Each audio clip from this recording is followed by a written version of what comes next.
Hey guys, it's Ree. What's up? I hope you're good.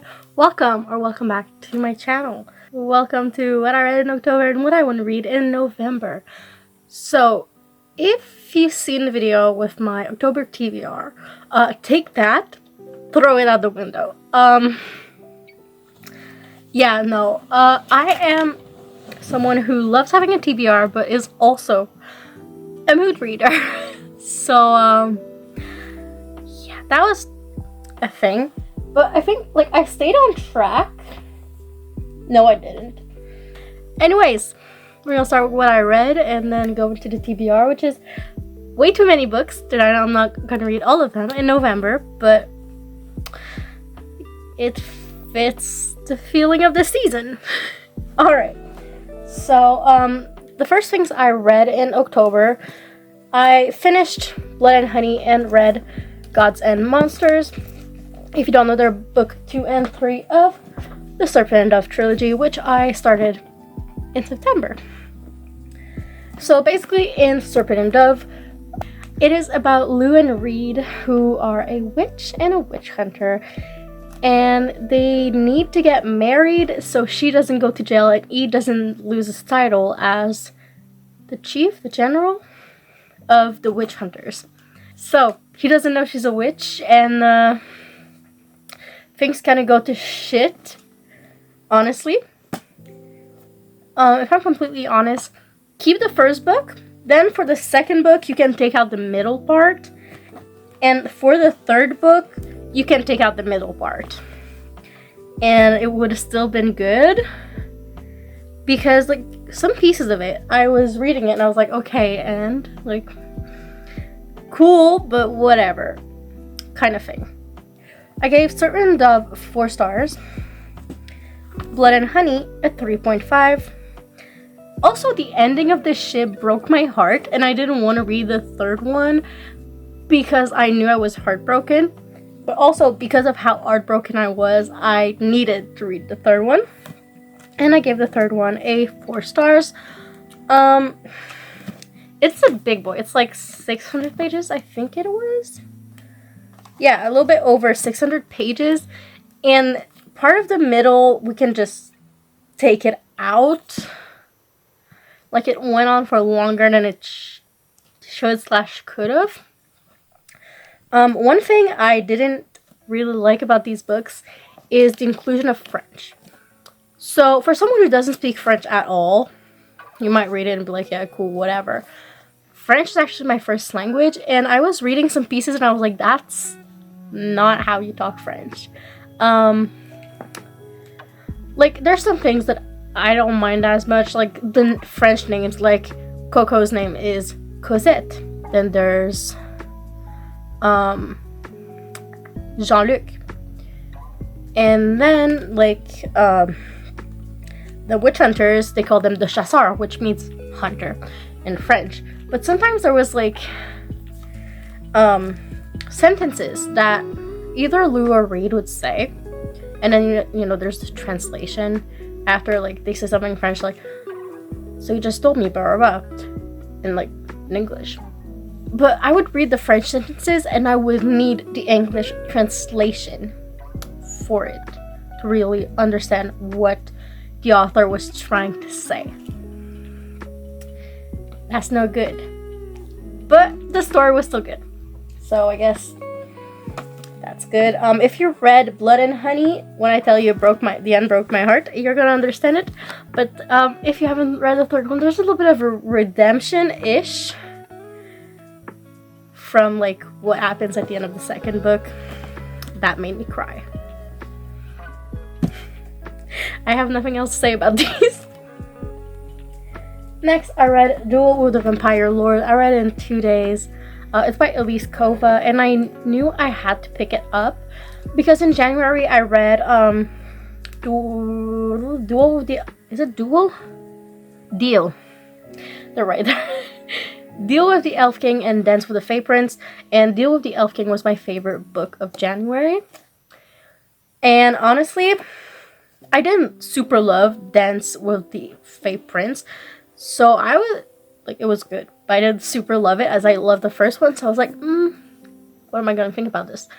This ship like falling in love knowing you shouldn't, and like both of their things, like when he thinks about humans, like everything she is goes against what he learned, and same thing for her about vampires. I didn't even tell you what this was about. So it's about Florian and never remember his name, Reuven, my guy, who he is the Lord of the Vampires, and she is the Forge Maiden. So basically, like, all she has to do in life, she forges for the vampire hunters, and then gets married to someone she doesn't choose. But she ends up being kidnapped by the vampire lord, because he needs a human to end the curse that is on his people. And there's a love story in this. I'm pretty sure I gave this a 5 stars. It says Snow White meets Beauty and the Beast, and it is fucking true. Yeah, I gave this a 5 star. I loved it so much. The fun thing with the Married to Magic series is you don't have to read them in the order they came out. For example, you could read this one and then the first one and then the second one, you know. But like knowing the lore of the first one did help me for some pieces of this one, because they do bring up the Human Queen. But if you haven't read the first one, you still have enough information about the lore and the Human Queen to understand like what they're talking about. Yeah, I loved it so much. Next is you know, in my last like what I read in September, I said, oh, and what's a good reading month without a Reaver's Harem? This is Faking My Benefit by Lily Gold, which last month I read another of her book. It's Triple Duty Bodyguard, just another Reaver's Harem with 3 dudes. I think I liked this one more than the other one. Pretty sure I gave it 5 star too. Yeah, I also gave it 5 star. So basically, it is about Layla and her 3 super hot neighbors that she's friends with. Layla has gone on over 100 first dates that never go anywhere, never are good. And the 3 dudes have a relationship advice podcast. And then they do a little thing, which is, I don't remember how they call it, but basically 2 of the dudes, Zach and Josh, are gonna fake date Layla to teach her how to date. So Zach is an ex-rugby player and he's like the playboy. Then there's Josh, who's a sweetheart. I love him so much. I just want to hug him. He's just like, well, it says here, the sweet boy next door. Just like, yeah. And then there's Luke, who is her ex-teacher. He was one of her teacher when she was in high school, which is why he doesn't want to participate in the fake dating. Yeah. And then we just follow their story. If I told you that this is over 600 pages and I read it in less than 12 hours, and in those 12 hours, like, I went and got my nails done, I went to dinner with my mom, I just fucking loved it.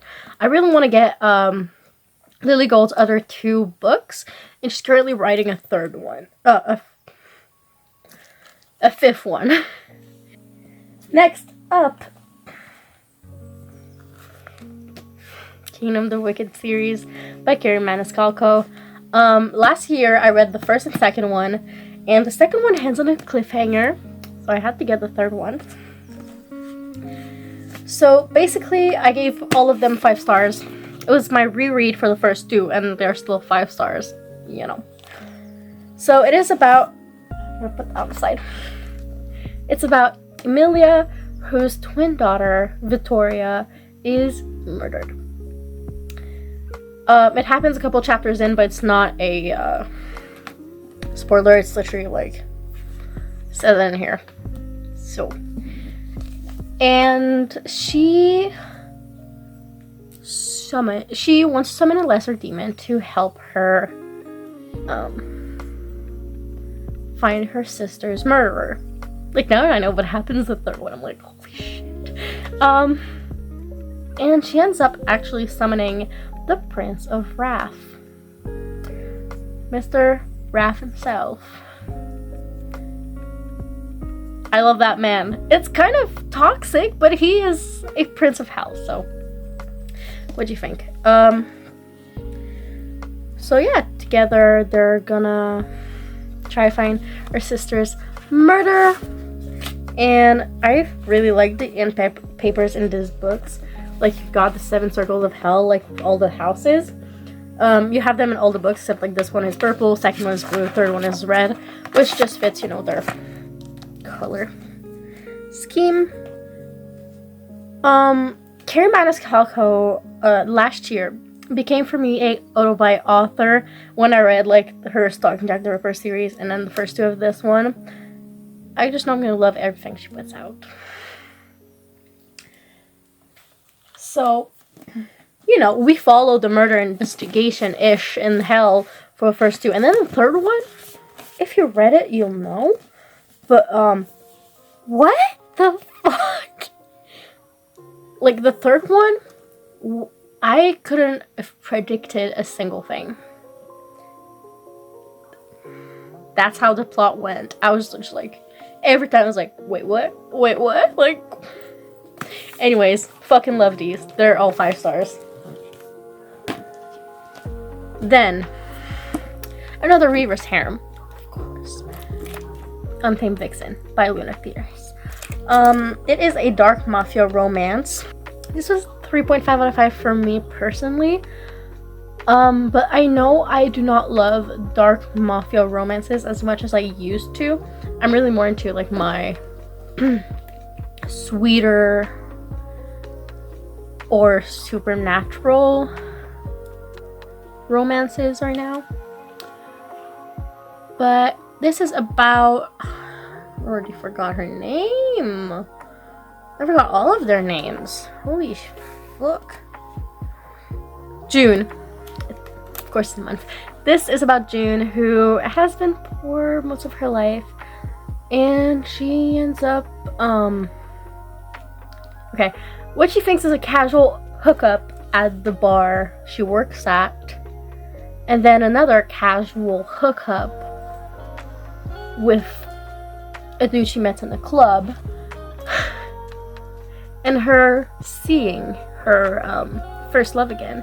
She thinks, like, you know, 2 casual hookup and then like just, oh yeah, seeing him again, okay, hi, cool, whatever. No, my guy. No. She ends up in a Reaper's Harem.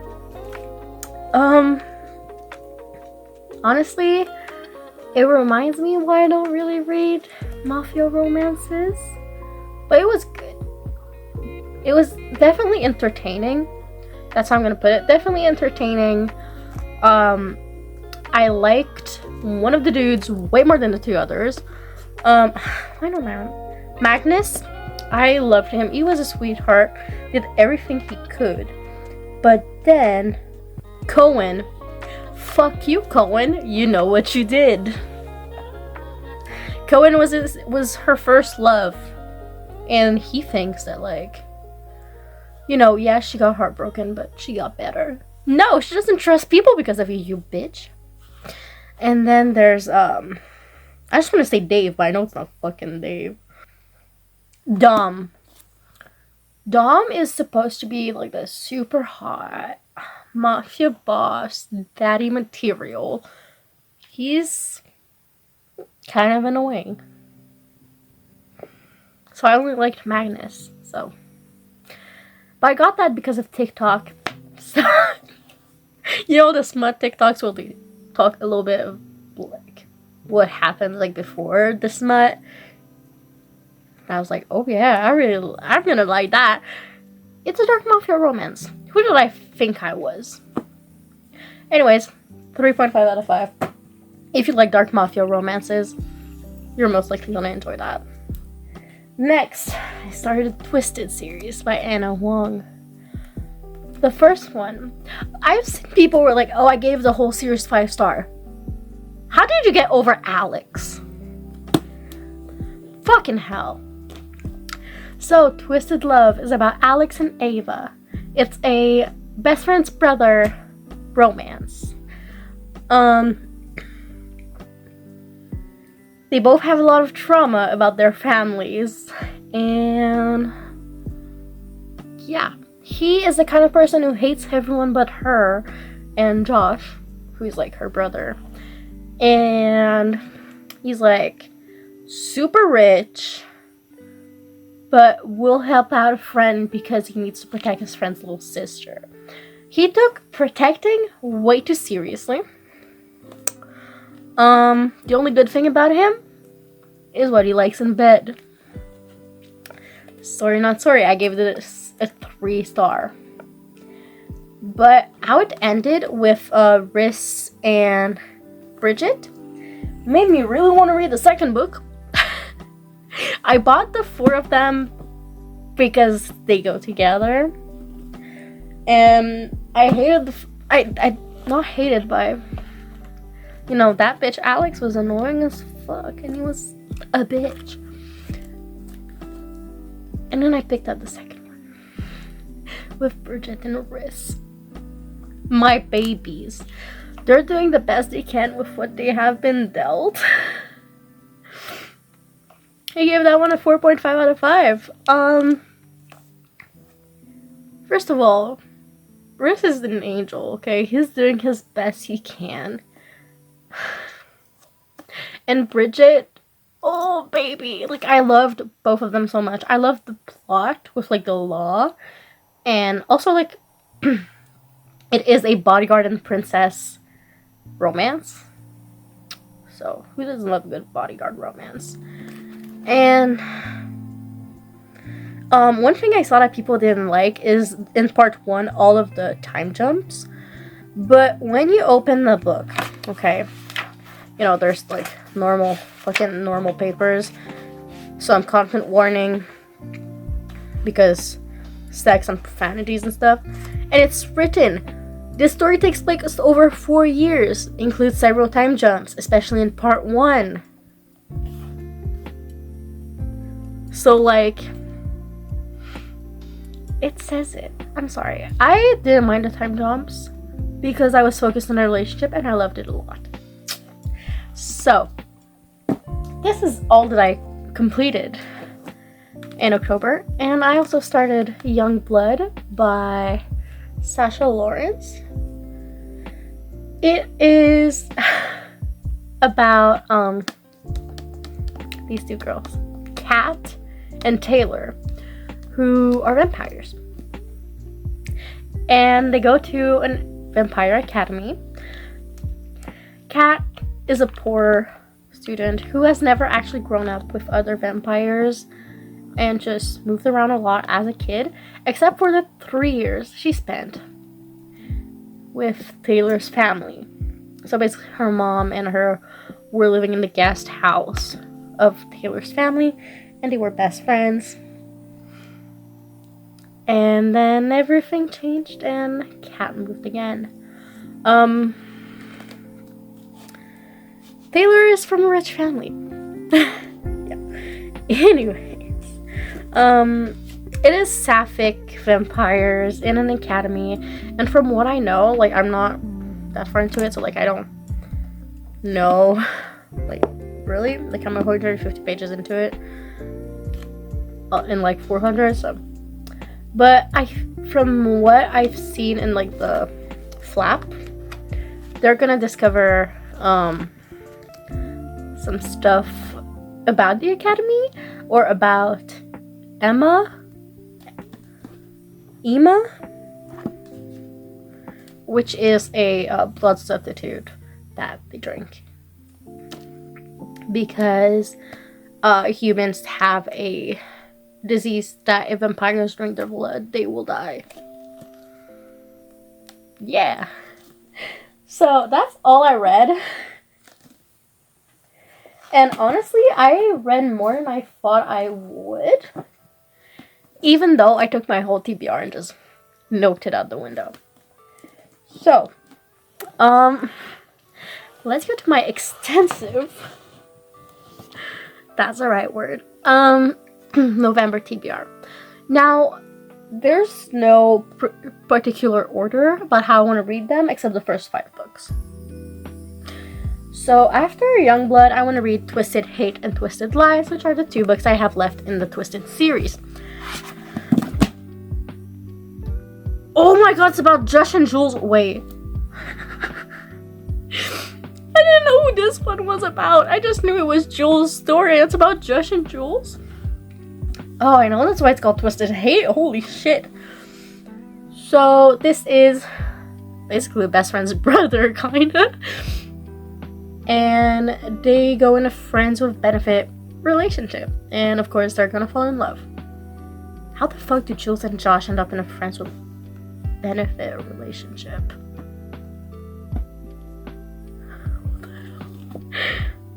Anyways, Jules is Ava's best friend. And Josh is her brother.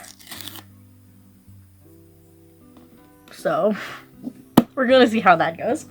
And then the last one are about Stella. Stella is an influencer, and from what I know in this one, this is a fake dating, and basically with a billionaire who lives in her apartment complex. Christian? It's about Christian. It's about Christian? Not gonna lie, Christian does sound kind of like a bitch, but that's of Carissa's point of view. All I know is that it is a fake dating between a billionaire and a influencer. And now that I know who they're about, like, holy shit. Okay, next I really want to read Orphan Games trilogy. No, Inheritance Game. Second one's Hawthorne Legacy. And third is Final Gambit. So this is about our main character, Avery, who one day her life changes in an instant. She inherits a billionaire's fortune, basically. She's never met him, but she inherits his shit. And here it says, the only catch, Avery must move into his sprawling mansion, full of secret passages, riddles, and codes. Unfortunately for Avery, Hawthorne House is also occupied by the family that was just disinherited. This includes the 4 Hawthorne grandsons. So there's riddles and codes and just a lot of shit, and she basically has to fight for the inheritance, I think. I like to go in pretty much blind in my books. Can you tell? I don't know much about the books I want to read, and I love it that way. Next, I have The Night Circus. I have a love-hate relationship with this cover because, like, there's a fucking hole in it. And, you know, there's the hand and everything, and I always think I'm gonna, like, break it because of the hole. So, if you don't know by now, The Night Circus is a circus that pops in a place without warning, and no one knows where it comes from, and it can just go away just as fast. And there is a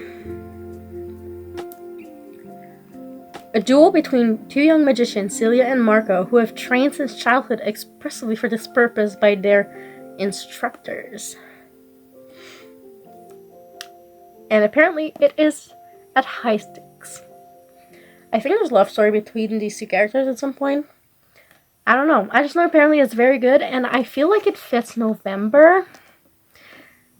If I don't read it this month, maybe December, because personally I feel like it fits in this time of year. Next, Caitlin Ann Kingsley. She is also an autobi author for me. I read 2 of her series, and I own it's not funny. I'm broke. I own 2.5 of more of her series. I say 2.5 because there's one that like she just released the last of the trilogy, and I don't own it yet. Anyways, this is the series I would like to read in November. It's the Memento Mori series. So we have Kiss of the Necromancer, Dream of the Necromancer, and then Tale of the Necromancer. Basically, what we know about it is that Margaret, our female main character, doesn't remember anything about her except all of the deaths she has lived. And yeah, she doesn't know who she is. She's gonna discover herself. But what does Catherine Ann Kingsley write? And she's very good at it. Villain romances. So, necromancer style villain, and I'm into it. Nothing else to add for this one. Okay, next. Juniper and Thorn. I don't know much about it. I just know that I pre-ordered it because it looked good. I haven't read this author, Ava Reed's other book, which is A Wolf and the Woodsman. It also looks good, but I didn't pick it up. It says Marlon Chen and her 2 sisters live with their wizard father in a city shifting from magic to industry. As Oblivia's last witches, she and her sisters are little more than a tourist attraction as they treat their clients with archaic remedies and beguile them with nostalgic charm. At night, Marla Chen and her sisters sneak out to enjoy the city's amenities and revel in its thrill, particularly the recent established ballet theater, where Marla Chen meets a dancer who quickly captures her heart. As Marla Chen's late-night thirsts grow more fervent and frequent, so does the threat of her father's rage and magic. Caught between historian progress, blood, and desire, Marla Chen must draw upon her own magic to keep her city safe and find her place within it. So, apparently it's good. Last time I said that it was with Nettle and Bone and it wasn't my cup of tea, but honestly, I'm willing to give it a chance. Next, The Bone Orchard by Sarah A. Mueller.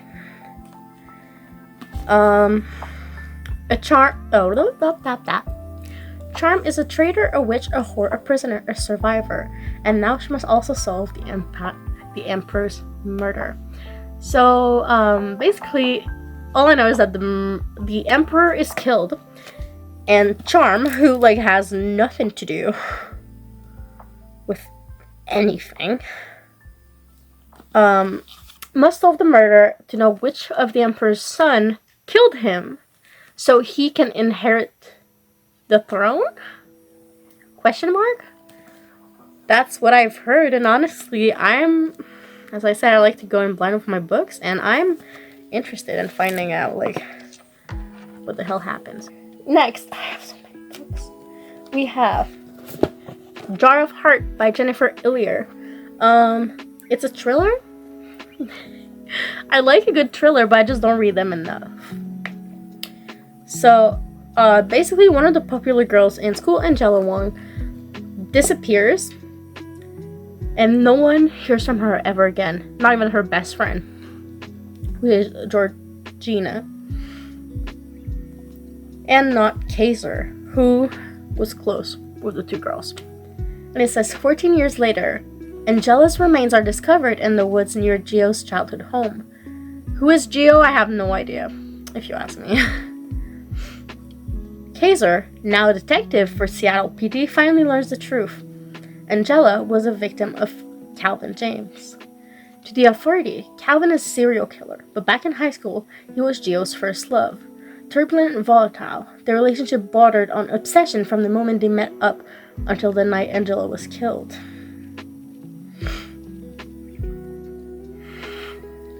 Gio knew what happened to Angela and told no one. For years, Gio carried the secret of Angela's murder until she was arrested and sent up to prison. And now, just as she's being released, new bodies are turning up, killed the exact same manner as her best friend. Oh, Gio is Georgina. Don't give me her nickname when I just saw her name once. I'm sorry. That fucked me up. But that looks very nice. And it's also like 305 pages. So I think I could go through that rather quickly.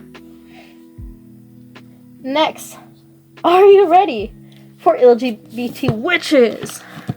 I don't know if this is LGBT. I have 2 LGBT witches. I talked about it because it was in my October TBR. But we have The Dark Tide, which is about a queen who every year, every year, the queen lures a boy back to her palace to kill him, to sacrifice him.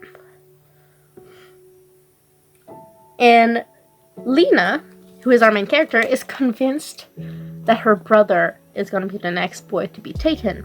So she goes to the palace herself.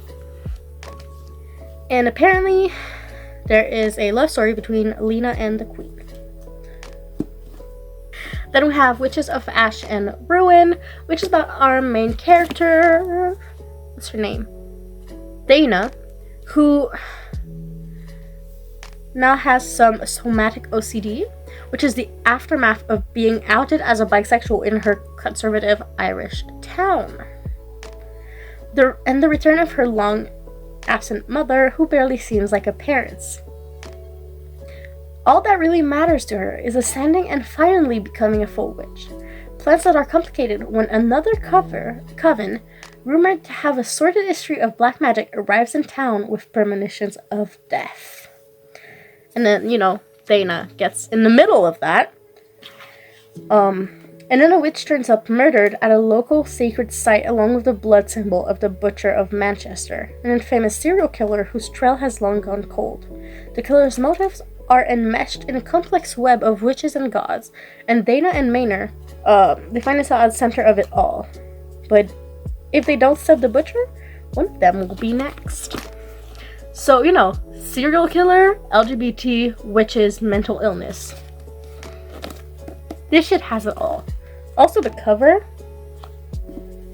it's beautiful. I'm nearly done, I promise. Next, the book that has been on my TBR for over a year, If We Were Villains by ML Rio.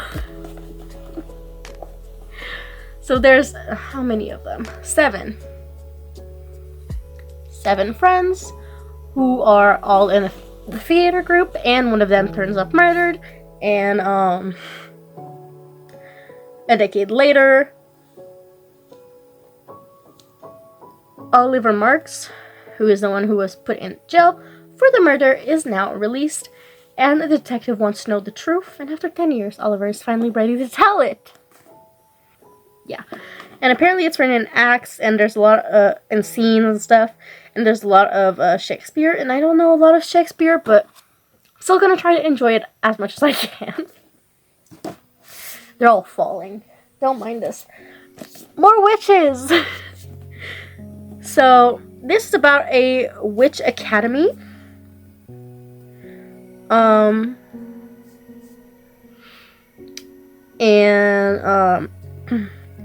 Frances Allowell, who is our main character, is sent to this academy and finds out she's a witch, and